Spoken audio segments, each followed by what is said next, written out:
Headline સમાચાર સાથે હું છું જિજ્ઞાસા। રાજકોટથી એક મોટા સમાચાર મળી રહ્યા છે। નાફેડની ચૂંટણી લઈને મોટા સમાચાર। મોહન કુંડારિયા જીત માટેના સૌથી મોટા દાવેદાર। 210 મતદારો પૈકી રાજકોટ ઝોનના સૌથી વધારે મતદારો છે। હાલમાં કુંડારિયાને લઈને બિનહરીફ કરવાના પણ પ્રયાસો કરવામાં આવી રહ્યા છે। ભાજપ દ્વારા સહકારી ક્ષેત્રમાં મેન્ડેટ આપવાની પ્રથા તૂટી।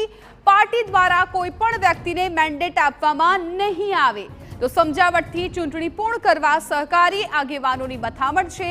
મગન વડાવિયા ફોર્મ પરત ખેંચશે। રાદડિયા જૂથનું મોહન કુંડારિયાને સમર્થન। સાંજ સુધીમાં મોહન કુંડારિયા બિનહરીફ થાય તેવા પ્રયત્નો કરવામાં આવી રહ્યા છે। તો નાફેડની ચૂંટણીને લઈને આ મોટા સમાચાર। મોહન કુંડારિયા જીત માટેના સૌથી મોટા દાવેદાર છે, કેમ કે 210 મતદારો પૈકી રાજકોટ ઝોનના સૌથી વધારે મતદારો છે। તો બીજી તરફ હવે બિનહરીફ જાહેર થાય તેવા પણ પ્રયાસો કરવામાં આવી રહ્યા છે। ભાજપ દ્વારા સહકારી ક્ષેત્રમાં મેન્ડેટ આપવાની જે પ્રથા છે એ પ્રથા તૂટી ગઈ છે। પાર્ટી દ્વારા કોઈ પણ વ્યક્તિને મેન્ડેટ આપવામાં નહીં આવે। સમજાવટથી ચૂંટણી પૂર્ણ કરવા માટે સહકારી આગેવાનોએ હવે મથામણ કરી રહ્યા છે। મગન વડાવિયા કે જેઓ રાદડિયા જૂથના છે તેઓ હવે ફોર્મ પરત ખેંચશે અને રાદડિયા જૂથ છે એ મોહન કુંડારિયાને સમર્થન કરી રહ્યું છે।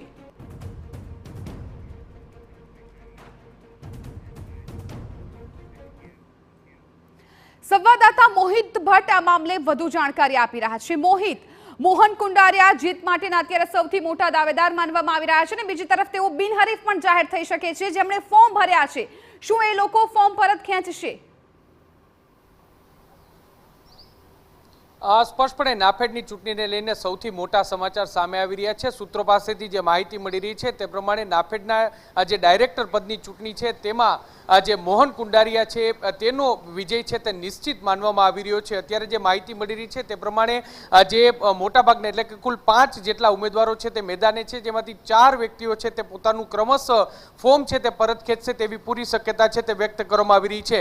જે મોરબી જિલ્લાના સહકારી આગેવાન મગન વડાવિયા છે તેઓ 2019 થી 2024 સુધી તેઓ નાફેડના ડાયરેક્ટર પદે હતા, પરંતુ હવે જ્યારે મોહન કુંડારિયાએ પણ આ વખતે ફોર્મ ભર્યું છે ત્યારે મગન વડાવિયા છે તેમના દ્વારા પણ ફોર્મ છે તે પરત ખેંચવામાં આવશે। આ ઉપરાંત જે ગુજરાત ઝોનના જે લોકો છે તેમના દ્વારા પણ ક્રમશઃ ફોર્મ પરત ખેંચવામાં આવે તેવા પ્રયાસો છે તે પૂર્ણ કરવામાં આવ્યા છે અને તે મુજબ એક પછી એક ફોર્મ પરત ખેંચવાની શરૂઆત પણ થઈ ગઈ છે।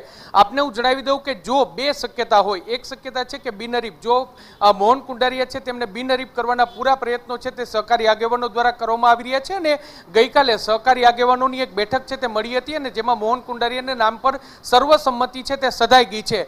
પરંતુ જો અન્ય કેસમાં જો ચૂંટણી થાય તો પણ મોહન કુંડારિયાનો જીત છે તે નિશ્ચિત માનવામાં આવે છે, કારણ કે કુલ મતદારો છે તેમાંથી મોટા ભાગના મતદારો છે તે સૌરાષ્ટ્ર ઝોનના છે, રાજકોટના મોટા ભાગના મતદારો છે અને રાજકોટ જિલ્લાના મોટા ભાગના મતદારો હોવાને કારણે જયેશ રાદડિયા જૂથનો સંપૂર્ણ ટેકો છે તે મોહન કુંડારિયાને છે। એટલે એવું કહી શકાય કે નાફેડની આ ચૂંટણી છે તેમાં મોહન કુંડારિયાની જીત છે તે નિશ્ચિત માનવામાં આવી રહી છે। મોટા ભાગના પ્રયાસો એ થઈ રહ્યા છે કે મોહન કુંડારિયાની જે આ જીત છે તે બિનહરીફ થાય।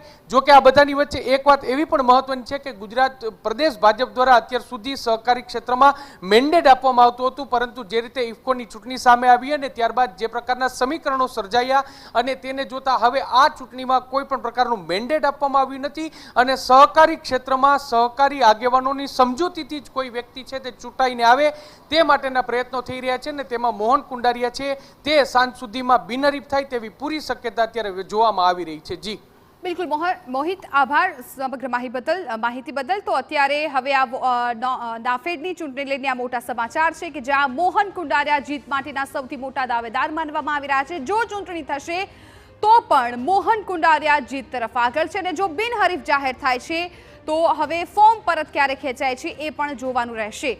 210 મતદારો છે એ પૈકી રાજકોટ ઝોનમાં સૌથી વધારે મતદારો છે, જેથી જો ચૂંટણી થાય છે તો પણ મોહન કુંડારિયાની જીત છે લગભગ નક્કી મનાઈ રહી છે।